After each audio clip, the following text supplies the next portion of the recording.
I ended at 4:30 and I signed and gave the last hug, the last book signing at 7:15.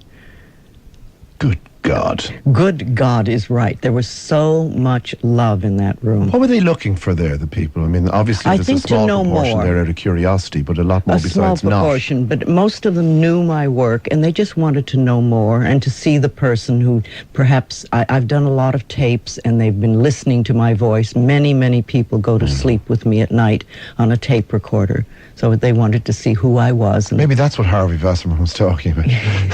Because he certainly sounded as if he'd gone to sleep with you at night in his praise. Now, let's go back in time, particularly for the uninitiated. You weren't always so convinced. You weren't always No, I didn't know about life for a long time. And then one day I discovered that if you change your thinking, you can change your life. And it was an enormously liberating concept for me. Before that, how would you have described yourself? A resentful, self-pitying person. Why? What had you in that? Because I'd had a very difficult childhood. And while I had gotten away from it, I thought life was tough and hard and that nothing worked for me. And because of my belief system, that was true. But as I began to change my thinking and to develop some self-worth and self-esteem, my whole life changed. Were you in a relationship? Were you married? I have been married, yes, but I was not married then. Not at It was that time. after a divorce, and I think the divorce gave me the freedom to pursue other studies and aspects. Now, it's simplistic to suppose that it was a blinding flash of light following, say, your divorce. No, it wasn't. I wouldn't think so. No, not at all, not at all. It just happened. I fell into a group that called themselves the Science of Mind, Church of Religious Science, and they believed in the mental patterns that create experiences in your life, and it was mind-blowing for me. You must have been really searching to bump into them now. Well, they say when the student is ready, the teacher appears. And I must have been ready because they appeared. And having been a high school dropout and never having studied anything, in my early 40s, I became this avid student. I couldn't read enough. I went to classes. I practiced. I learned. It was a whole new world opening up for me. Now, what were they saying to you at that stage? For many, I think, the introduction to any sort of movement, particularly one that has a charismatic dimension to it, it's very uplifting when you come from sadness and loneliness and self-doubt, and then sometimes disappointment is the Well, next stage. it was uplifting, but mostly it was liberating for me because I really learned how to think. And that if you change your thinking, you literally change your life.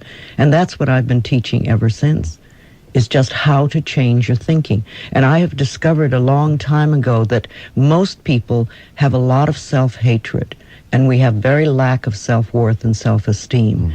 And when we can learn to love who we are, it's amazing how miracles seem to happen in our lives. So I have spent many years now, a good 20 years, teaching people to love themselves. It's just that simple. Do you believe we're actively taught to hate ourselves, to despise Usually ourselves? not actively, but things happen. We are diminished as children. Sometimes we grow up in an abusive family like I did. There is a lot of sexual abuse that happens to children. There's a lot of things where people tell you you're stupid and no good and worthless. And children believe what they are told. So they grow up saying, oh, I am stupid and worthless and no good. And if this is your belief system, then life will give you experiences that mirror that. Well, returning to that gentleman again, his name will crop up once or twice because he did identify one or two things about the Irish that are true. Our inability, for instance, as parents in this country, and I don't speak for the rest of the world, to compliment our children and to tell them that they're doing well and that they've achieved and succeeded. This is, I think, probably an international problem. Is it a generational thing, or is it religious, no, or what do you think it is? if you were raised to be told without compliments and without praise, As a lot of people are. yes, then you are going to grow up and say, oh, this is the way to raise children, and you will raise your children without compliments and without praise. But a child without self-esteem grows up to an adult without self-esteem. What is self-esteem, though? The It fear means- that some okay. people listening will say, That's ridiculous. I know what she's at. She's one of these people who, even if you're a complete idiot, useless and even bad, if you say I'm brilliant enough, everything's going to be okay. I think having self-esteem is appreciating yourself as a human being and acknowledging that you do, that you're lovable and acceptable. It's only from a place of self-acceptance and self-worth that we can really make positive changes in our life. If you criticize yourself, if you beat yourself up, if you put yourself down, you cannot become more of who you are. And see, I only want people to become more of who they are, to get all this limiting garbage out of the way, so that they can look in a mirror and say, I love you, and mean it. We are all worth loving, and I think we come to this planet to learn to love ourselves in spite of what other people say and do. And when we get to that point, our lives begin to work. It's like we cooperate with the laws of life. If people only understood that every time you think a thought and every time you speak a word, the universe is sort of listening and responding to you, and whatever you choose to believe about yourself or about life will become true for you. So as you change your thinking process, you can make changes in your world, and you can make very positive changes. It was wonderful. I had hours yesterday after the talk where people came and told me how their lives had changed. Now, I didn't change their life. I gave them some ideas to use. They did the work, and they made the internal changes. That's an interesting point there. See, I don't heal anybody. The internal change. Yes, that's the only thing you can do, really. Yeah. Moving the furniture around does not give you a new house. Because I think there are people who mistakenly believe, correct me if I'm wrong, I'm sure you've come up against this though, who believe that what you're actually saying is, if I think very positively, if I believe in myself, if I'm ambitious in my desires for myself and hopes, that somehow you're influencing some greater cosmos, which then from outside makes your life better. That's not the case. Well, the internal changes that are made inside, and it is more than just positive thinking, are then mirrored by life itself, which then brings to you new experiences to go with the new thinking that you have. It's more than just positive thinking. It's getting the garbage thinking out. You know, And is it doing as well? Well, the doing seems to happen. It's the mental changes that are the most important thing first. Now, see, we talk about doing affirmations to make changes. You're like consciously reprogramming your thinking. But what most people don't realize is that they are doing affirmations all the time. Every thought they think, every word they speak is an affirmation, and it is literally shaping their life. So when we do affirmations, we are consciously reprogramming our thinking Can you pattern. describe what an affirmation is? There's a lot listening. In fact, the majority listening this morning don't know what that means. They're not aware of that concept. Well, let me just give you an example of what I do if I have a problem. And I, like anybody else, a crisis will come in my life. And I used to go, oh my God, what will I do? And sometimes I do that now, but I immediately catch myself and I say, no, all is well. Everything is working out for my highest good, and I know out of this situation only good will come, and I am safe. And I may repeat that over and over and over again for 10 or 20 minutes to clear my thinking. Not to do anything with this outside stuff, but to clear my thinking. And as I do, it is amazing what can happen. I can open the channels in my own mind for an idea, a solution to come through, or the phone could ring and somebody comes up with something that changes the situation, or something will happen because my belief system has said, all is well, everything is working out for my highest good. Out of this situation, only good will come, and I am safe. Now, is that most people do not handle that cosmic or religious or it's not religious. It's not religious. I think it is spiritual because I think you're tapping into but it's cosmic energy, signal, though, isn't it? Yes, you're tapping into the cosmic energy that runs everything, that beats my heart and breathes my body and sends the sun in orbit. and everything else. I think there is a cosmic law and order, and that when we learn how to tap into it, our lives will be incredible. They say we only use 10% of our brain, and I'm constantly wondering, what is the other 90% for, and why are we waiting? What do we have to do to get to the point where we make it 11 or 12%? Caller, do you want to stick on those headphones there? They won't do anything for your hair, I can tell you that, but you'll be able to hear. Can you hear, Louise? Yeah? Yes. Yep. Okay. Sheila, good morning to you. Hi. How are you? All right. Okay. Hello, Hi. Sheila. Hello, Louise. What can we do for you? I was just listening in the background, but it was going in what you were saying, if you know what I mean. I agree with almost everything you've said, but to change, I think you have to, it hurts. Do you agree with me? Well, that's a belief, and if you believe that it hurts in order to change, then it will be true for you. Yeah. It used to be that way for me, but I don't believe that now. Right, because yeah. all I really have to do is change a thought. Yeah. And that's what you have to do, is to change some thoughts, some Right. of your beliefs. And sometimes we don't know what the negative beliefs are that we have. And that's why I always like to suggest that people take a piece of paper, and write down and say what I believe about men, and write a whole thing about that, or what I believe about women, or what I believe about work, or what I believe about money, or family, or commitment, or any area where you're having an issue, and to start to see what you really believe. Yes. Yeah. Then you'll know what negative things you need to change. Are you going through change at the moment, Sheila? Well, I suppose everybody is all the time. We're always changing, but there's a lot of things have changed in my life in the last couple of years. And do you feel that it's not proper or real change unless it hurts? Well, I suppose it has hurt. Yeah. Of But course, there are certain things, Louise, that you just can't escape. There are certain immutable facts. The divorce is going to hurt you. Yes. However, remember, the divorce is also an opportunity for Yeah. you to have a whole new life and to set it up differently so that it works for you. Yes, there is a grieving process, and we need to do that for a period of time, but don't stay in it forever. Yeah. Life is not about constantly reliving your past pain. Yeah, I know what you're saying. Yeah, but some changes do. I mean, there is an unavoidable hurt, as you All said, right, like a bereavement, or Yes, but you have a right to set a time Yeah. limit on how long you're going to suffer. right. And not turn it into a profession. lifetime. Yeah. Okay, good luck to you, Sheila. Okay, thanks a lot. Take care of yourself. Bye. Bye-bye. Deirdre, good morning to you. Hi, Gerry. And hi, Louise. Is it Good Louise? morning. Yeah. I'm very interested in what you have to say.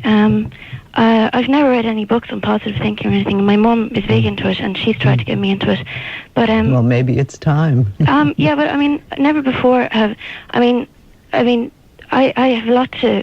I always think about spirituality and everything, and I live my life very much on the basis of spirituality and the cosmos, the cosmic energy. I believe very much in that. But you mentioned one thing about finding yourself, and when you found yourself, build on that. But as a 19-year-old, I find it very hard to find myself and who I am. And I find if you can't find who you are, where do you start? Well, what I would suggest to you is you go to the mirror and look into your eyes and say your name and say, "I love you. I really love you." But don't you think that's a bit abstract? I mean, but Have you tried it? I'm forever looking in the mirror and looking in my eyes, and I think you're looking at your face and your hairdo and other things like that. What I want you to do is to look into your eyes as you would to the little child inside of you, and to say, "I love you. I really love you." But I mean, how can you just come up with that phrase, "I love you," if you really don't believe it? I mean, I don't think why don't you believe it? Why are you so unlovable? What is unlovable about you? What is it that you've done that's so terrible that you cannot love yourself? I haven't done anything. I mean, then why not? It's just I don't know. It's just as you go through your life, you have this sense of no achievement, and When you begin to love who you are, you will find you will do the achievement that you want. See, you're saying, I will only be lovable if I do something good. And I'm saying you are lovable because you exist. When you were a baby, you were lovable and you didn't do anything. Yeah. Now that you're 19, you are lovable whether you do something or not. Here's a perfect example, Louise, right? We've got Deirdre. Exactly. As a baby, I'm quite sure you thought you were the best thing Oh, all babies in the know world. that. Okay. Now you've lost your way and you probably don't have too many people around you telling you that you're wonderful either. So you have... It's not quite the Alcoholics Anonymous step procedure, but you, Louise, have a procedure. Now, for somebody like this who's floundering, can you describe what that procedure is, the 10 steps? Well, you see, they say when the student is ready, the teacher appears. And it sounds like up to now you haven't been ready. You said your mother has books on positive thinking, but you don't want to be bothered reading them. Well, I just didn't believe in it. Sorry, I didn't believe in it. Well, see, if you don't believe in it, then nothing will happen for you because life will always mirror your beliefs. Yeah. And if your belief says, I'm not lovable and I can't do anything positive, then that's what you're going to have. And what I say is the only thing that will make a change in your life is when you are willing to change your belief. Okay, but I mean... See, everything I say, you say but. No, Yes, but. I know I've come to a stage in my life where I know I have to change my attitude. And you my don't mentality. have to. You can keep Well, I the want same. to. I want to because, you know, I don't have a very... I don't know, I'm not positive about myself at the moment. I know. My big question is finding who you are, you know, because, I mean, I'm a university student and there's so many conflicting images and opinions and... See, that's why you don't want to go outside of yourself to find yourself. You go within. You won't find yourself until such time as you like yourself. I know, by the way, Deirdre, I know exactly what you really want to say. You really want to say, this sounds pathetic, it sounds stupid, trite and silly to stand in front of a mirror saying, you're wonderful. On the other hand, if you were able to manage to discover the worth in yourself and you were able to actually acknowledge that to yourself, then you would find yourself. Well put. Good luck to you. Okay, thanks. Bye. Bye.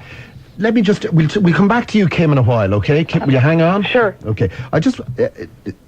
this now, so far, some might say, is very esoteric, our discussion, right? Of course, happiness is not an esoteric thing. It can be. And for those who don't have it, it is definitely not an esoteric thing. It's a very tangible thing that they're trying to find. You have been through illness, real illness, not just sadness, but genuine physical, discernible illness that you can find under a microscope, cancer. Seems a long time ago. Now, this is, I think, where your whole philosophy, your attitude and purpose becomes very practical. And I think you genuinely 100% believe that your discovery of yourself and your development of your understanding of yourself and the positive way that you approach life now was fundamental, pivotal in coming to terms with your illness and conquering it. How did you do that? Well, I did many things. I did nutritional approaches. I prayed. I did affirmations. I did visualizations. I remember doing endless visualizations. What's that? Well, to have a visual image, I used the idea of clear, cool water washing through my body, washing out the cancerous cells. And I liked that image. It felt good to me. I did a lot of affirmations of I was healthy and healed and whole. I went to a good nutritionist and changed my diet. I went to a good therapist who helped me release a lot of the anger and resentment that I was carrying from being so badly sexually and physically abused as a child.